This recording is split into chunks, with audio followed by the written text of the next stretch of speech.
नमस्कार, मेरा नाम मिली है। मैं ब्लेसिंग्स टीम भुवनेश्वर से हूँ। आज हम सीतायन के पार्ट 2 के चैप्टर 6 जो है the curse that created Ravan, उसका हम दूसरा खंड सुनेंगे। पिछले खंड में हमने ये सुना था कि माता ने अपने ध्यानावस्था में ये देखा था कि चारों लोकों से नारी शक्तियाँ, नारी ऋषियाँ उन्हें कृतज्ञता और शक्ति प्रदान करने आए थे और उसके बाद माता पार्वती उनके सामने प्रकट हुए थे। तो माता पार्वती और उनके मध्य जो आलोचना हुई उसको आगे सुनते हैं। पार्वती माँ को प्रणाम करने के बाद सीता माता पूछी, मैं कहाँ हूँ? पार्वती माँ ने कहा, आप स्थूल शरीर में लौट आई हैं और अभी आप रावण के वाटिका में हैं। तो माता ने पूछा, क्या हुआ था मुझे? पार्वती माँ ने कहा, वर्तमान होने वाले घटनाओं के पीछे का बहुत पुराना कारण आपको स्मरण हुआ था। आपने और नारायण ने जया को वैकुंठ छोड़ने से पहले उसे क्या करना है इसकी चेतावनी दिए थे, परंतु आपके उपदेशों के ऊपर ध्यान न देने के कारण उसकी उदंडता, उसका अहंकार, क्रोध, लालसा सब 100 गुना अधिक हो गया है, जैसे मुनि कुमारों ने भविष्यवाणी की थी। उसने पृथ्वी के जीवों को जो क्षति पहुंचाई है उसे स्वस्थ करने में बहुत समय लगेगा, किंतु उसके इस जन्म से मुक्ति का समय बहुत शीघ्र आ रहा है। श्री राम बहुत शीघ्र आकर पृथ्वी को रावण के विनाश से मुक्त करेंगे।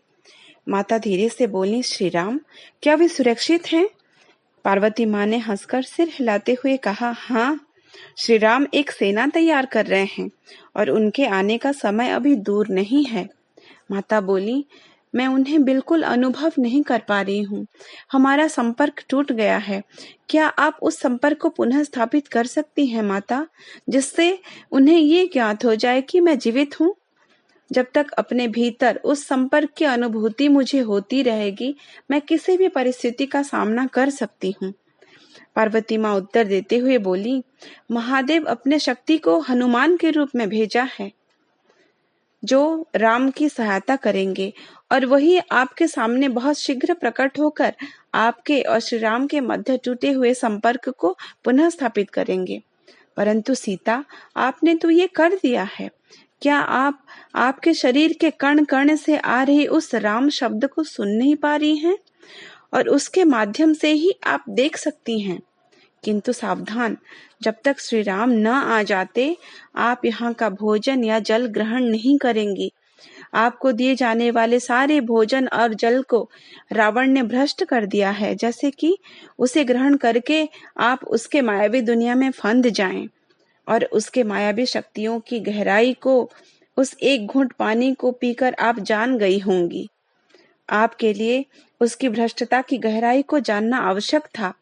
आपने जो अनुभूतियां किए उसके माध्यम से आपने कई नारियों का उद्धार किया और इसीलिए यहाँ पर इतने कम समय में आपने जो प्राप्त किया है उसका आभार व्यक्त करने और आपको शक्ति प्रदान करने के लिए संसार के हर कोने से नारी साध्वियां आए हुए थे। आप तो भविष्य जानती हैं कि यदि संसार को रावण से मुक्त न किया जाए तो उसके भावनाएं कई गुना अधिक हो जाएंगे, परंतु वो सब श्री राम के कार्य हैं और वे इसे बाहरी क्षेत्र से करेंगे और जबकि आप भीतरी क्षेत्र से करेंगी। पार्वती माता बोलती रही, आपको अधिकांश समय ध्यान में रहना होगा, परंतु आपको बाहरी संसार के चेतना को भी हारना नहीं है। आप अमृत से जीवित रहेंगी, इसीलिए भोजन और जल की आपको कोई आवश्यकता नहीं होगी और आप तब तक यहाँ पर हैं आप जब तक यहाँ पर हैं निद्रा का त्याग करना होगा, स्वयं को सतर्क रखने के लिए। रावण बहुत चालाक और मायावी है।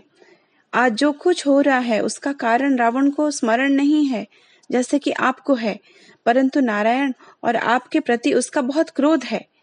उसके पतन को अनुमति देने के लिए उसके उदंडता और लालसा अनियंत्रित हैं।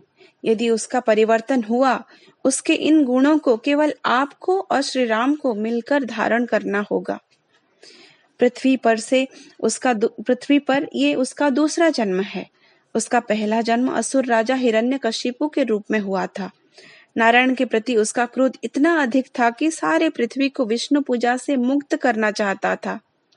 तब परम भक्त प्रहलाद ने उसके पुत्र के रूप में जन्म लिया, उसे जागृत करने के लिए, परंतु कोई लाभ नहीं हुआ।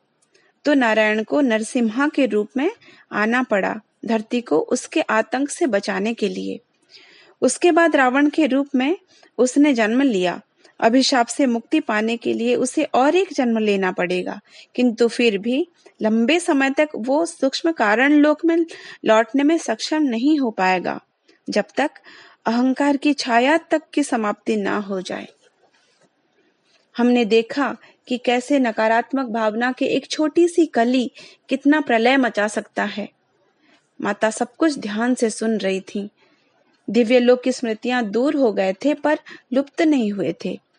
माता ने अपने और श्री राम के मूल प्रकृति को स्मरण किए और उनके जन्म का कारण को भी जाने। कारण केवल रावण नहीं था, बल्कि समय चक्र को बदलने में सहायक बनना, मनुष्य के आदतों में, व्यवहार में नए ढांचा को स्थापित करना था, जो आने वाले भविष्य के लिए मार्गदर्शक होते। और रावण उस नए मानव सभ्यता की प्रतिष्ठित होने की सफलता में बाधा था। एक मानव पिता और असुर माता से जन्म होने के कारण वो पृथ्वी को एक आसुरिक क्षेत्र में बदल देना चाहता था। पृथ्वी पर विजय प्राप्त करके मानविकता को अपने भय से बंदी बनाना चाहता था। और क्योंकि ऐसा होना नहीं था, माता उसके साम्राज्य में प्रवेश करने के लिए राजी हो गईं, जैसे कि आवश्यकता के अनुसार श्री राम सारे कार्य संपन्न कर पाएं। पार्वती माँ बोली, अब मुझे यहाँ से प्रस्थान करना चाहिए। मैं आपसे दूर नहीं जाऊंगी। समय समय पर किसी भी रूप में आपके पास आ जाऊंगी और आपको इसका बोध हो जाएगा। माता अपनी कृतज्ञता पार्वती माँ को अर्पण करना चाहती थी, पर पार्वती माता ने उन्हें रोक लिया और धीरे से बोली, आपने मेरी पीड़ा को बांटा था और मैं आपकी पीड़ा में सदैव आपके साथ रहूंगी। तब माता ने स्मरण किया कि जब महादेव ने क्रोध से पार्वती पुत्र गणेश का सिर काट दिया था, तब कैसे माता वहां उपस्थित थी, और वो माता ही थी जब पार्वती माँ पीड़ा से भूमि में मग्न होने जा रही थी, जिन्होंने उन्हें पकड़ लिया था। और वो माता ही थी जिन्होंने गणेश की आत्मा को खोजने के लिए पार्वती माँ के साथ सभी सूक्ष्म संसारों में गई थी, जैसे कि गणेश की आत्मा उनके शरीर में लौट आए। माता शिशु गणेश को बहुत प्रेम करती थी और इसीलिए पार्वती माँ के दुख को अपना दुख मान रही थी। कैसे पार्वती माँ और उनके मध्य एक गहरा संबंध बन गया था, उसका स्मरण माता कर रही थी। तब माता ने देखा कि पार्वती माँ एक छोटे शुभ्र रंग के पक्षी में बदल गई और माता जिस अशोक वृक्ष के नीचे बैठी थी, उसके एक ऊंचे डाली पर बैठ गई। माता ने धीरे से कहा, ये वृक्ष आपकी उपस्थिति के कारण सदैव सौभाग्यशाली रहेगा माता। उसके बाद सभी पहरेदार जो सो रहे थे, उनमें हलचल मच गया। माता को ज्ञात नहीं था कि लंका में आने के बाद कितने समय बीत गए थे। जिस दिन वे इस अशोक वृक्ष के शरण में आई थी, उसके बाद वो पहली बार अपने आंखें खोली थी। सीता, आप लौट आए? उस उदार राक्षसी ने पूछा। उसने कहा, हमने सोचा आप इतने बड़े आघात से कभी बाहर नहीं आ सकते।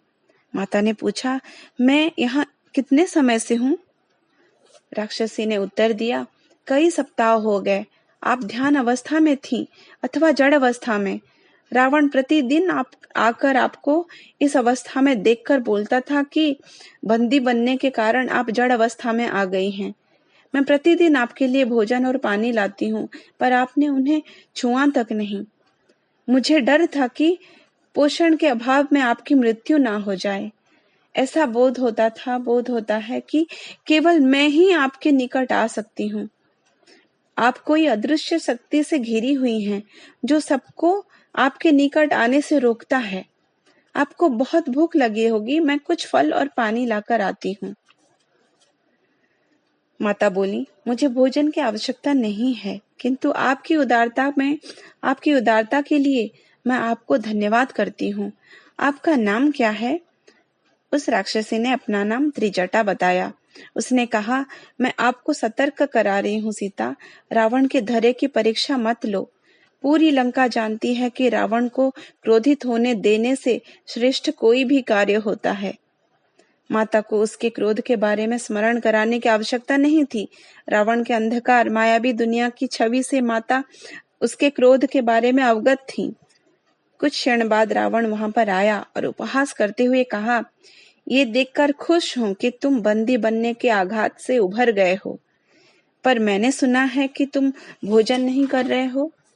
क्या तुम भूखों मरना चाहती हो सीता?